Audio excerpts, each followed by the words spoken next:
oligarki ini sedang di ini betul. Oligarki ini pengusaha-pengusaha yang dulu penyokong Pak Jokowi, sebutnya begitu? Bukan, oligarki itu ada pengusaha yang menyogok kekuasaan penguasa, siapapun dia. Oke. Menyogok aparat. Dalam konteks ini, Bung Said mau mengatakan oligarki yang dulu mensupport Pak Jokowi? Bisa. Oke. Bisa juga presiden sebelumnya. Pak SBY? Ya bisa juga. Oke. Saya paham lah, saya kan mulai Pak Harto, saya paham pembeli penguasa semua ini. Nah, ini yang mau dihentikan oleh Pak Prabowo. Dia mau menghentikan betul. Oligarki, berhentilah kau membayar aparat, membayar politisi, membayar penguasa. Itu yang mau dilakukan. Nah, makanya sekarang oligarki itu tangan Pak Prabowo tidak memakai tangan yang kotor. Nah, sekarang saya katakan sekarang Pak Prabowo itu sudah punya 5 sendok memakan bubur panas itu. Satu adalah Menko Polhukam, Jamari Caniago. Ya. Kedua, Syafri Samsudin, Menhan, tapi pekerjaannya yang besar itu adalah penertiban sumber daya alam loh. Pengambilan sawit 5 juta hektar, pengambilan tambang hampir 4 juta hektar gitu kan. Meskipun ada pertanyaan bagaimana Menhan melakukan itu? Ya itu karena Dewan Pertahanan, dia pun punya tim. Maksudnya Pak Prabowo ini betul bahwa yang sapu kotor itu dia nggak mau pakai. Dia nggak mau pakai. Mungkin belum diganti sekarang, tapi tinggal menunggu waktu diganti.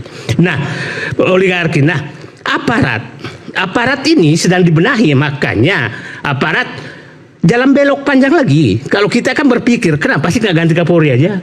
Kenapa harus lewat tim reformasi kepolisian, lewat Ahmad Doviri? Itulah Pak Prabowo.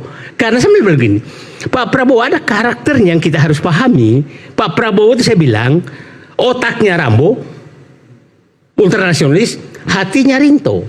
Oke, otaknya Rambo, hatinya Rinto. Nah, ini kita harus pahami dia. Kita tidak pernah mendengarkan Pak Prabowo menghukum orang loh.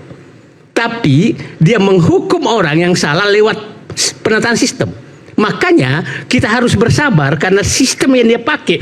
Kalau kita berpikir normal, maka untuk membenahi polisi, Bung Said Didu, ya. 5 menteri yang diganti ini apakah bagian dari bersih-bersih itu dan bagian dari pemberian sanksi dengan melakukan perbaikan sistem itu? Saya mulai Menko Polhukam. Jawabannya mana? Menko Polhukam. Oke. Menko Polhukam, kalau kita paham namanya menteri, kalau mau diganti siapkan pengganti. Menko Polhukam. Iya. Siapkan pengganti. Oke. Ini diberhentikan tanpa pengganti loh. Iya. Kalau kita birokrat paham, artinya orang ini berbahaya, maka harus keluarkan. Sama dengan Pak Habibie melakukan dulu ke Pak Prabowo. Kan bisa aja mengundurkan diri, Pak. Mas Said. Tidak mungkin. Kenapa nggak mungkin? Ya, kan tanpa pengganti, Pak. Sama dengan Pak Habibie dulu mengganti Pak Prabowo. Nggak mengundurkan diri mendadak kan bisa aja. Ya udah, tapi kan di publik nggak ada. Jangan kita bahas yang nggak di publik. Jadi jelas diberhentikan. Keyakinan Bung Said, oke, nggak apa-apa. Silakan. Jelas diberhentikan. Oke. Tanpa pengganti loh. Nah, Pak Prabowo sama dengan lakukan Pak Habibie dulu, mengganti Prabowo sebagai Pangkostrat. Dan muncullah Juni Lumintang. Pak Habibie menyatakan sebelum matahari terbenam, tongkatmu kau harus serahkan. Itu kan kata-kata Pak Habibie ke Pak Prabowo. Nah, sehingga muncullah Juni Lumintang hanya 17 jam. Nah, kita masuk sekarang ke tadi saya yakin itu satu ya, Menko Polhukam. Menko Polhukam ya. Menko Polhukam. Sri Mulyani saya juga yakin itu seperti itu, bahwa itu memang masab monopoli kebenaran, pengelolaan keuangan negara yang membuat amburadul ini harus dibuang. Harus dibuang dan dicari orang yang lain. Nah, kita masuk ke Menteri BUMN. Saya yakin betul bahwa ini Pak Prabowo agak kesal. Ini kan yang mengganggu kemarin keinginan Pak Prabowo mengembalikan posisi BUMN sebagai lembaga negara, bukan lembaga politik. Itu terhalang oleh Erick Thohir. Lobi-lobi dia. Maka dia udahlah, kau keluar aja, maka aku akan kendalikan. Jadi Pak Prabowo sekarang ini istilah saya bukan bersih-bersih,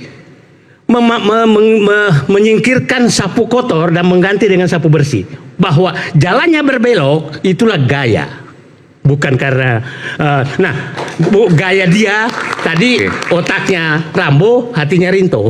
Termasuk ada mengatakan nextnya adalah, ya saya begini, saya boleh Pak Prabowo sampai 20 Oktober harusnya sudah semua orang sekitarnya the president man. Sampai 20 Oktober 1 tahun pemerintahan. Orang yang loyal dengan Pak Prabowo. Loyal dan tidak lagi ada berdua muka. Tidak mungkin lah memberantas judi online kalau masih ada bosnya judi online di dalam. Ya, tidak mungkin dia memberantas pemerintahan tambang, pembersihan tambang kalau backingnya tambang itu masih ada di dalam.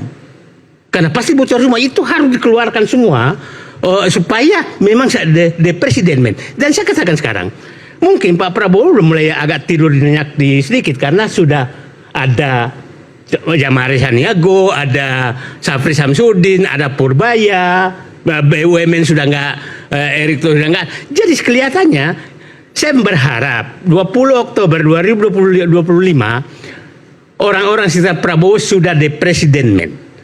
20 Oktober sampai 20 Oktober 2006 Pak Prabowo sudah menertibkan oligarki, menertibkan aparat, melakukan penegakan hukum, melakukan pembersihan semua, dan 2000 saya harap 2027 Pak Prabowo masuk pada perubahan sistem politik negara untuk memperbaiki negara.